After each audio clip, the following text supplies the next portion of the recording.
Hello, this is Spencer Curran with OnlineChessLessons.net. Today we're going to be going over some basic king and pawn endgames. So you can see the position I have set up here on the board. White has king and pawn, black has only the king.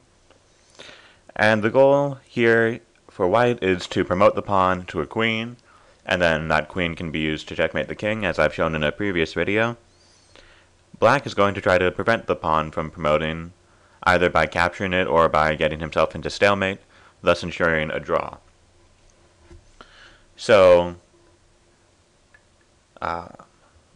what now, for white to promote the pawn, he has to push it forward, but he can't just push it forward, because that loses the pawn immediately, and it's a draw. Neither king can mate the other.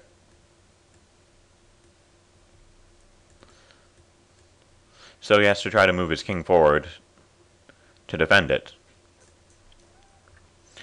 But black's not going to just sit back and let white's king through.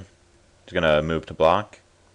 And now white's king can't move forward. He can't go here, king's attacking. Can't go here, king's attacking. He can't go here because then this pawn is not able to be defended and it's going to be a draw again. So white's king might move back. Black's king moves forward.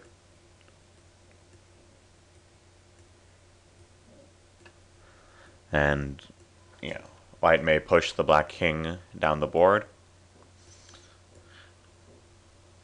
This position will actually end up drawn. The correct technique for black is to stay in opposition to the white king. So the kings are currently in opposition, you can see, with the pawn between them. Black king should move back in a straight line to keep his options open, whether white goes here or here. The black king can always just move in opposition.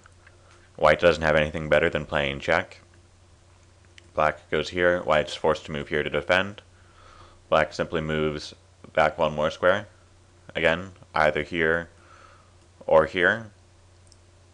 White can't make any further progress. And this is either a stalemate or abandoning the pawn, so the position is drawn. Now just to show you real quick, black does not want to go here.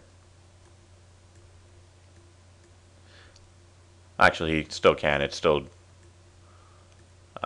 a drawn position because white can't make any progress here.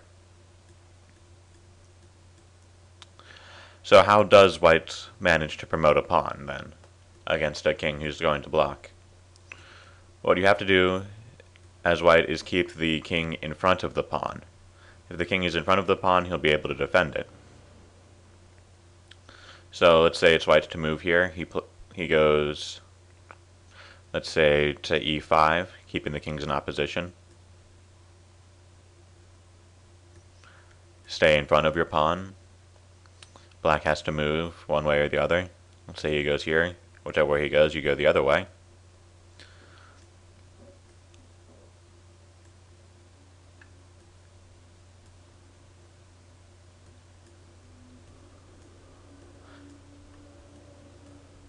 And now white has been able to escort his pawn safely down to promote to a queen.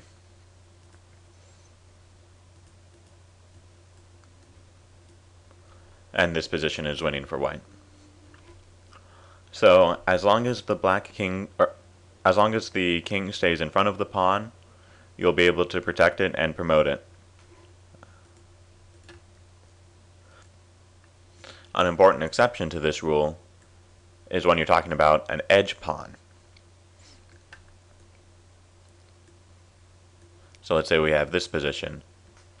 No matter what, black can always just stay on this edge and he'll never be driven out. Let's say he just goes here.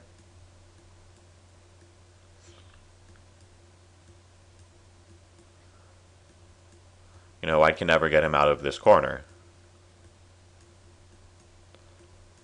So he can just stay there forever, and that would be a stalemate.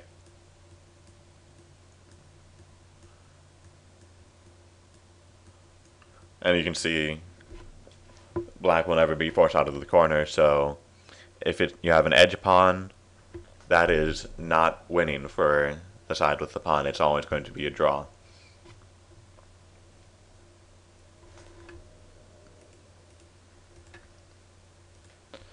So that's a basic overview of king and one pawn versus king.